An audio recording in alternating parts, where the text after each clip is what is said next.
Marifat School presents The Conference of the Plants. Written by Reza Nazami. Chapter 13. The Art and Wisdom of Walnut Tree. Previously on. In the previous chapter, Almond Tree awakens with a renewed desire to uncover life's mysteries and meet the sun and the gardener. Reflecting on Walnut Tree's wisdom, he begins to see its deeper meaning.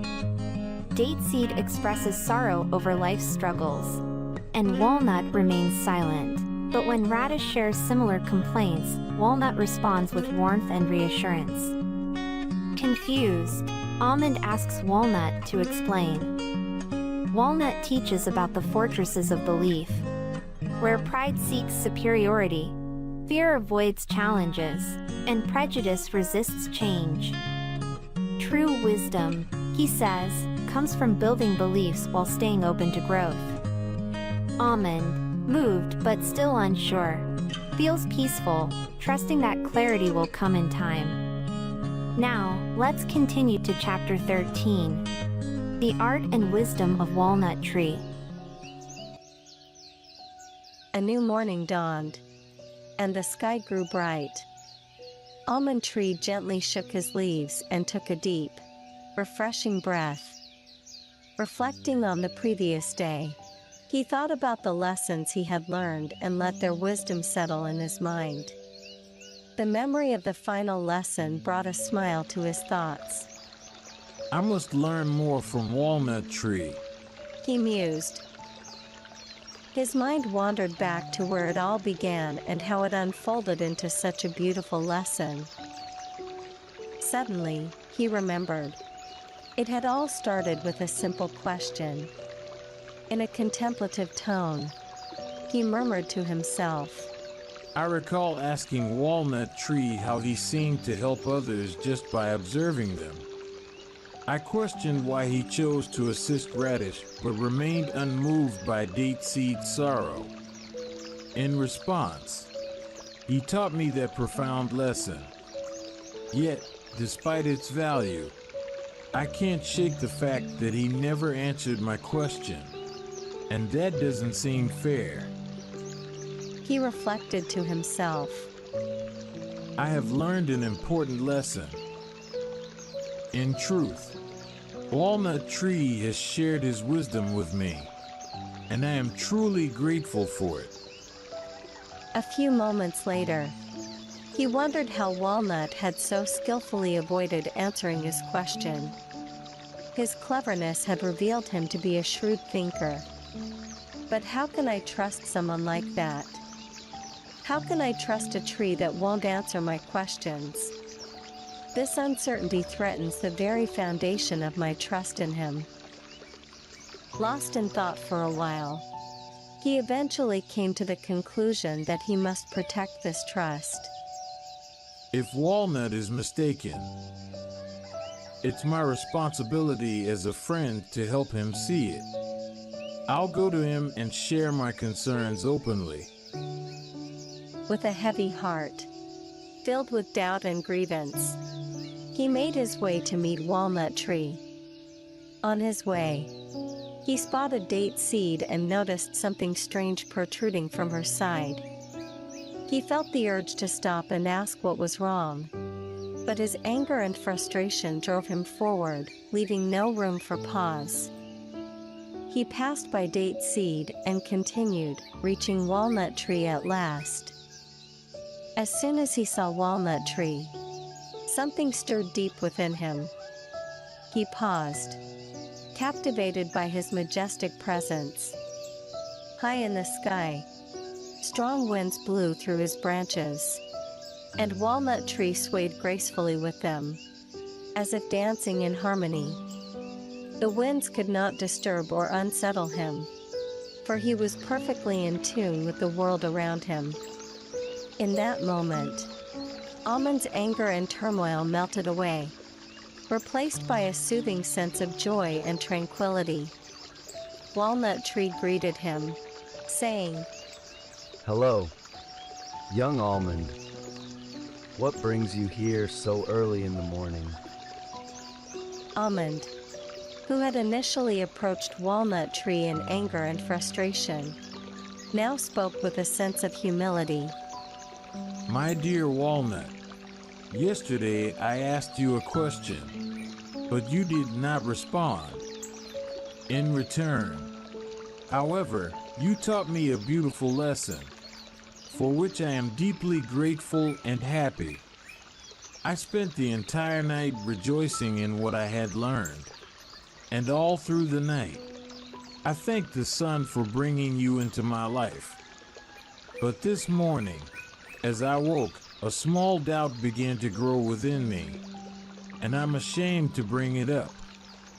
Still, I must share what's on my mind so that these concerns do not drive a wedge between us.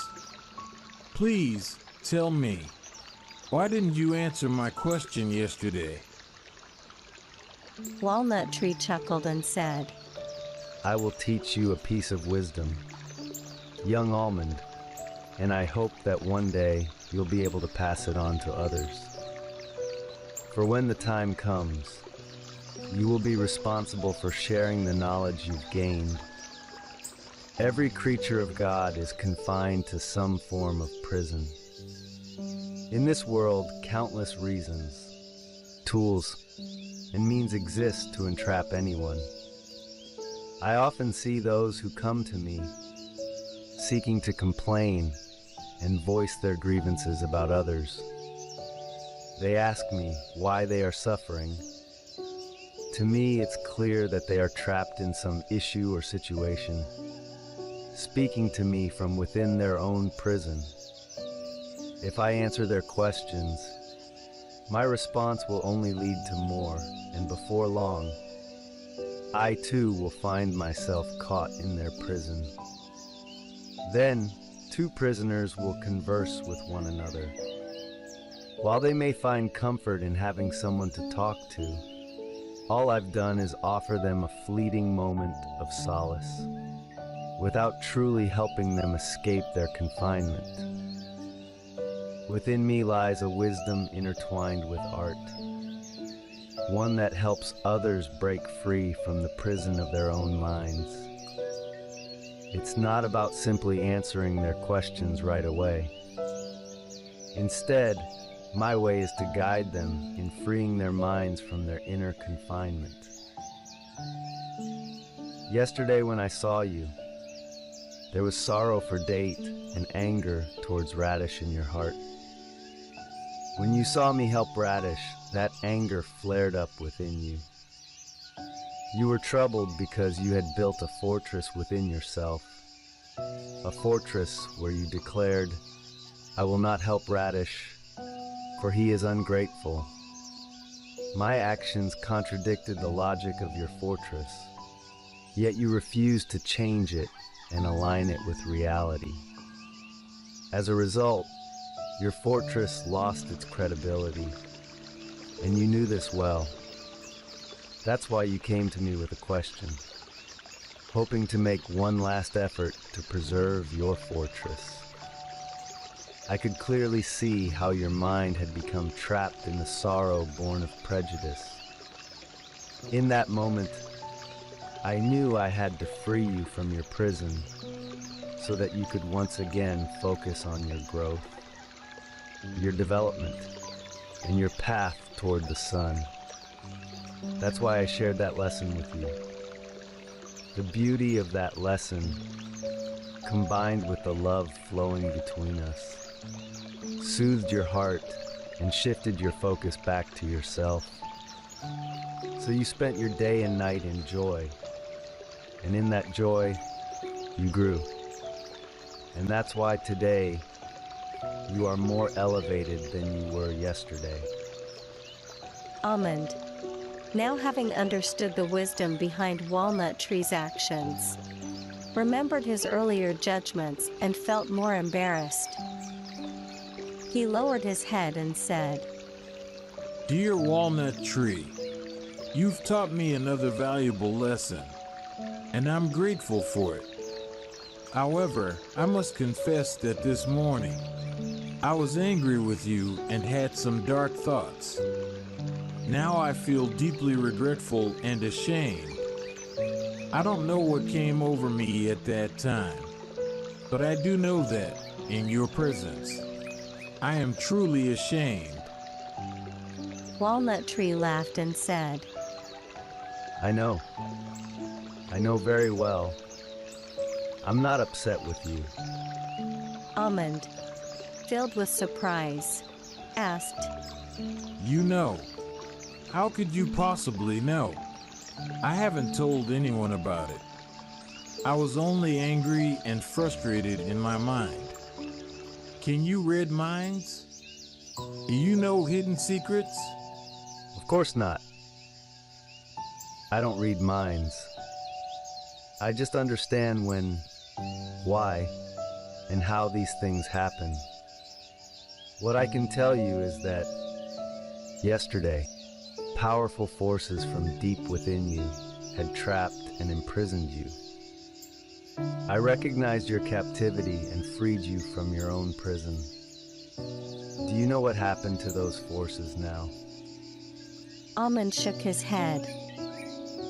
Walnut continued, The joy and peace you experienced last night shifted your focus toward the sun, channeling your energy in that direction. As a result, most of those imprisoned forces were used to help you grow toward the sun. What remained of that energy manifested today as anger. Your mind directed this anger toward me, as I was the one who guided your energy toward the sun. Since most of your strength had aligned with your goal last night, today's anger is easier to manage. This small amount of anger, too, can be brought into harmony with a little effort. Almond was amazed and said, This lesson is truly remarkable. Should I always be mindful of my own energies and forces? Why haven't you shared this with others?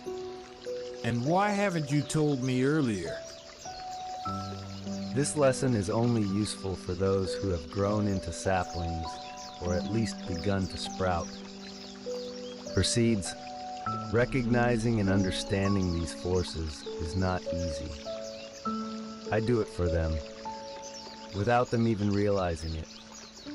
Almond nodded in appreciation, then suddenly remembered Date Seed and said, Oh, did you know that poor Date Seed is unwell? Her skin is cracked, and part of her has become swollen. I wish you could visit her. I'm really worried about her. Don't worry about Date Seed. I'm watching over her. Almond felt relieved and walked away to reflect on the new lesson he had just learned.